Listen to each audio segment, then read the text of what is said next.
DK, when you watch the film on Monday with the whole team, was it tough to watch? You learn anything from that? How was it? Yeah, it was bad looking at it from our perspective. Well, number one, we got to keep our defense off the field. They can't be on the field for 40 plus minutes and expect them, to stop anybody because, we got to hold up our end of the bargain. And that's putting points on the board and maintaining the ball to where, they can go out there and get 3 and outs and we can get the ball back and put points on the board. So we just got to do a better job at doing that. How do you guys go about ironing out the inconsistencies from week to week? It's good game, bad game, good game, bad game. How do you guys approach it? Just looking ourselves in the mirror and just telling ourselves we haven't done what we need to do this whole season, in my opinion.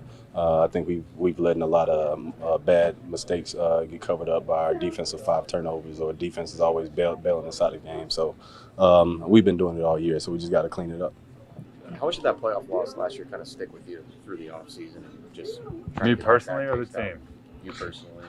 Yeah, it sucked. I mean, last year was obviously my rookie year. We started 10-3, so I was like, wow, the NFL was pretty fun, And then what we lose, like 5 straight at the end. So not only that playoff loss, but just in the way that the year ended last year, we obviously wanted to come out this year and not let that happen. And obviously towards the end of the season this year, we're trying not to let that happen again. We want to be on a steady progress rather than last year how we kind of degressed throughout the season. So well, you talked about riding high, and now this year you're 6-6. Baltimore's 6-6. You both are dealing with some frustrations. Do you feel like part of this, the team that wins this game is going to be the one that's sort of able to overcome that and hit it with the right mindset? Yeah, of course. I mean, it's kind of funny because around here it's obviously the energy's not low and stuff, but we lost some games that we definitely shouldn't have lost, but we still control our own destiny, like you said.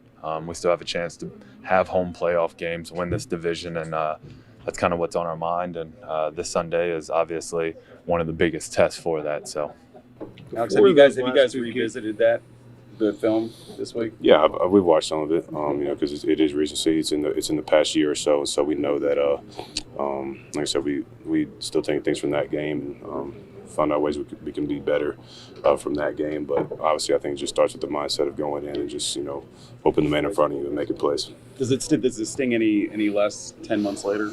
I mean, it still sucks. I mean, just like I said, to finish the way we did last year in that venue, allow 300 rushing yards is unacceptable. And so, that's something I think that's fueling us for this week. But in the day, we're still first in the AFC. We're still tied for first in the AFC North, so we got to go out there and play because the division's on the line. So we got to play like it. Before those last 2 games, you've done really well Mm-hmm. against the Ravens and Lamar. Is there a feeling that there's something that you can get back to that you had before that you kind of lost? Yeah, I mean, I think we have a good game plan going into this week, and so obviously, we're going to change some things that we did last year because obviously they had 300 rushing yards against us, and so I think we got a good game plan to go into this week. I just think it's about the mentality going in and what's the man in front of you. When you look back, what is it that you guys channeled against rushing offense like the Colts, which one of the best running backs and offensive lines in football, versus a game like the Bills where you just didn't get put all together? Yeah, I mean, I think we were.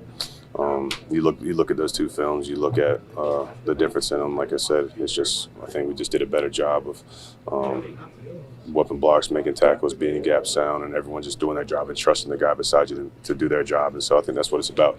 We all just got to trust each other. We're going to do our job and then go make the play. Do you get the sense that the urgency's kind of picking up a little bit now that you guys are about to head into the home stretch for the playoff race? Yeah, I mean, we've known that the urgency's about to pick up. Should have picked up a couple weeks ago, but we understand what's ahead of us and looking forward to competing in Baltimore. What does adding another pass catcher to this group do? I mean, is it something that can jumpstart you guys at this point in the season? Yeah, I mean, obviously, I just met him today for the first time. Obviously, he had a hell of a career in the NFL, and anyone that can bring in to help us win games, it's much appreciated. Pat, you got the Ravens, obviously big rivalry. What stands out? What makes this rivalry special? Just all the history in it. It's definitely my favorite game to play in, and obviously with the recent history with losing to them in the wild card in Baltimore, and there's a lot of urgency in this game, and we're excited for it. How much has that game been a talking point throughout the offseason, just knowing what a bad taste it kind of left in your mouth? I mean, we haven't really talked about it that much.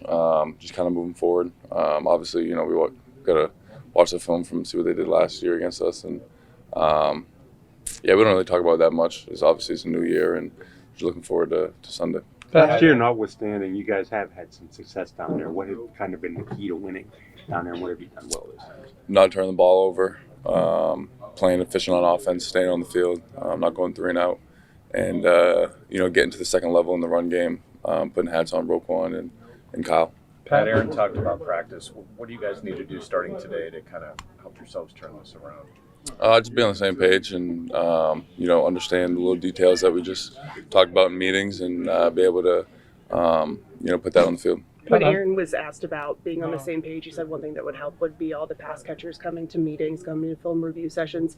Have there been issues getting all the guys together at the same time to have those sessions? No, I mean everyone shows up and everyone contributes in a positive manner. I think he was just more so talking about being on the same page with signals and stuff. We don't have an issue with guys not showing up. We just gotta be on the same page with him and what he sees, and being able to be on the same page. Pat, I know you're a team-first guy, but is it hard to have games in which you only have 17 snaps and you don't get any targets at all? I mean, obviously it's frustrating, but at the end of the day, I have complete faith in Arthur, and we have a good relationship and understanding what his thoughts were for the game plan, and I don't lose too much sleep over it. Just gotta be able to understand my role, and hopefully it changes going forward. And we just gotta be able to go out there and just do what's asked of me. Did you guys get together last night for Aaron's birthday? Anything? I don't know. It's up to you guys to figure that out. What do you get a 42-year-old quarterback who has been in the league for 2 decades, has everything he wants, kind of thing? You get a group gift. What do you do for that? Birthday cake.